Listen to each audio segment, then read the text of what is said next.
Track Wrestling with Sean Bormet, head wrestling coach at the University of Michigan. But you know what? You got it rolling here internationally at the 2019 World Championships.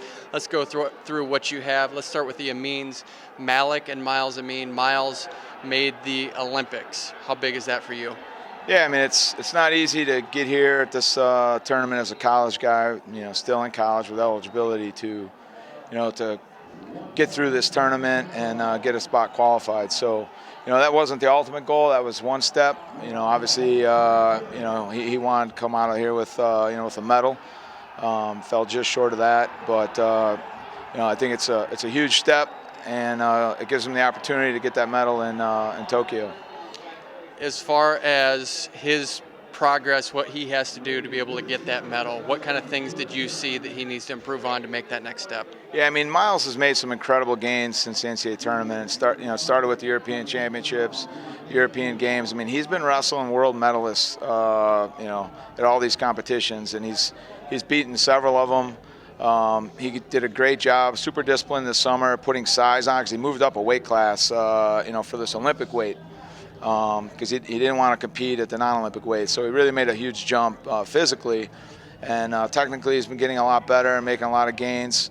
He had a very tough draw here, wrestled several world medalists, to get to the semi, Pan American Games champion, and then ran the Yazdani. We saw a lot in that match, some deficiencies and things he's got to continue to improve on. And the same thing in that bronze match. I mean, that first takedown, that's not going to put you in that big of a hole. But those two gut wrenches, that gave the guy just a huge cushion. He was able to really shut down. It's less mental pressure on him because it's not just a one-score match then. But, super proud of everything he's done this summer and how he competed. I mean, he goes hard, and he had a great run here at this tournament. The Amines wrestle for San Marino. Yep. Serbia, you have Stefan Micic. He had probably the best tournament, was just an inch away from getting a bronze medal. Let's talk about his tournament, what he can do, because he really does have a legitimate medal chance. Yeah, I mean, I think Stefan, he had a great summer too. Was second at the European Games. He actually beat Atley at the European Games, really good match, and he's beaten Sanov before too. Some of the variables that we're addressing and working on with him are, slightly different. I mean, he's dropping a weight to be at 57 kilos because he wants to be in an Olympic weight.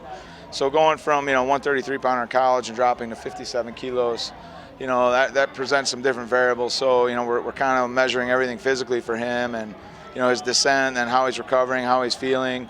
I think the first day he looked a little shaky to me, just energy-wise and in terms of his legs under him. He just looked a little off balance, compared to what I'm used to seeing. And it's still incredible how well he wrestled and the guys he beat, and he was right in that match, with Atley. Just, finishing those single legs was really the difference. And the same thing in Sanov, the match with Sanayev. I mean, there was, some funny things went on with the time. I think we lost, about 45 seconds out of that first period, and but that just at this tournament, you got to expect those things. And you see it, throughout the tournament. So you got to be able to score enough points and be good enough to eliminate any of those other factors. And I'm real confident in Stefan. I know he's excited about going to Tokyo, and I think he's going to continue to improve. A club that is like no other in the United States. Let's just go through what you had internationally here. You have David Habit, who is part of your club. He was wrestling for Slovenia. You have the Amines, who is at San Marino. We have Stefan Micic with Serbia, Adam Kuhn with the United States, of course, and then Dominic Abinader for Lebanon. Unique situation, and then you have 8-time world and Olympic champion Sergei Beloglazov in your club as well, and that doesn't even include some of the other people that are in your club, whether it's Alex Facundo, cadet world medalist, Alec Pantaleo, who's going to wrestle at the U23s, and I think I'm missing one here too, junior world champ, yeah, Mason Paris. Yeah. So there's 9 there, and then you add on top of that a coach who's from Russia. How did this all happen? It's unique. Yeah, I mean, it's a unique situation, and, some of it just kind of fell into place, in terms of, our guys, some of our guys that had opportunities to wrestle for other countries. I mean, those are unique unique situations. It was just a coincidence that we had a handful of those guys all at one time in our college program. For those guys, it was a personal decision they had to make. And it's, for me, I've always wrestled for the United States. I've coached a lot of U.S. guys, U.S. teams. We're relentlessly trying to continue to put guys on all the age group teams in the United States. And these guys had opportunities that were unique and special to them personally. And we told them we'd support them. I mean, these guys, we recruit them, we coach them, we love them, they're family. And, I don't look at what country they're wrestling for. I just look at them as they're our guys. And I'm excited for them. Their federations have been treating them very well and supporting them really well. And they got some unique opportunities, and they're capitalizing on them. Some of the younger age groups and the things we've done, I mean, it's been a very successful spring, summer for sure. It's a tribute to, our staff and the hard work that's being done. Sergey's he's just an unbelievable resource to have in the practice room every day. The guys love him. And, and it's a tribute to our college team who put a lot of time in this summer helping these guys prepare, and they spent a lot of time in the practice room, improving as a team and putting time into these guys so they could have the success they had. And what's your response? Of course, people are going to ask questions. Two of the weights, 57 kilos and 86 kilos, the United States did not qualify.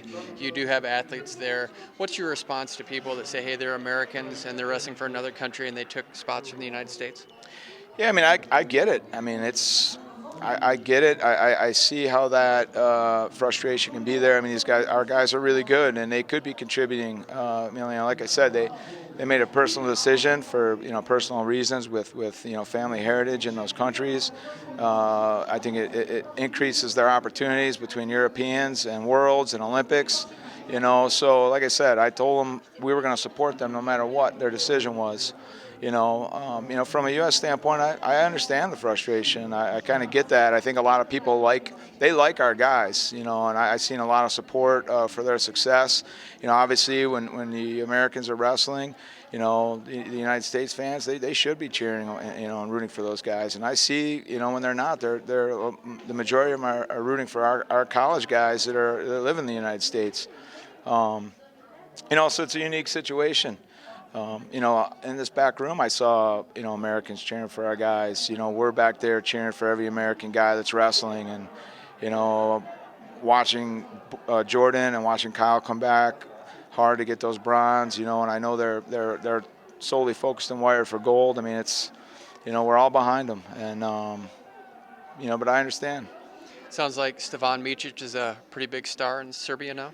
Yeah, it's been kind of, it's going through this with them has been unique and interesting. I've learned a lot doing it, and just even watching the opportunities at Europeans. The European championships and games is very different than Pan Am's. There's a lot of depth there, all the European countries, Russia. I mean, they're seeing, those guys more frequently and wrestling that level more frequently, so it's a unique situation. I've watched kind of with Serbia, the country kind of really rally around Stefan because he's won, a few different medals at different events for them. And being their only freestyle guy in a country that's like strong in Greco, they're really excited about him. I mean, they're sending, their federation representative. He's works very well with us, and he's been sending over different newspaper articles, and he's on the front page, with their tennis star, Djokovic, and it's so it's pretty unique and special for him. It's a big deal over there, and I have no doubt that it's going to be the exact same with San Marino.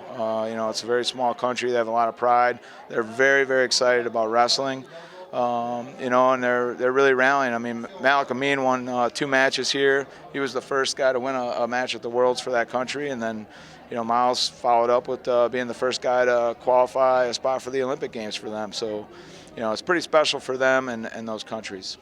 We've been talking with Sean Bormet. He's the head wrestling coach at the University of Michigan. Unique tournament. Congratulations on a great tournament for you guys. Thanks. Appreciate it.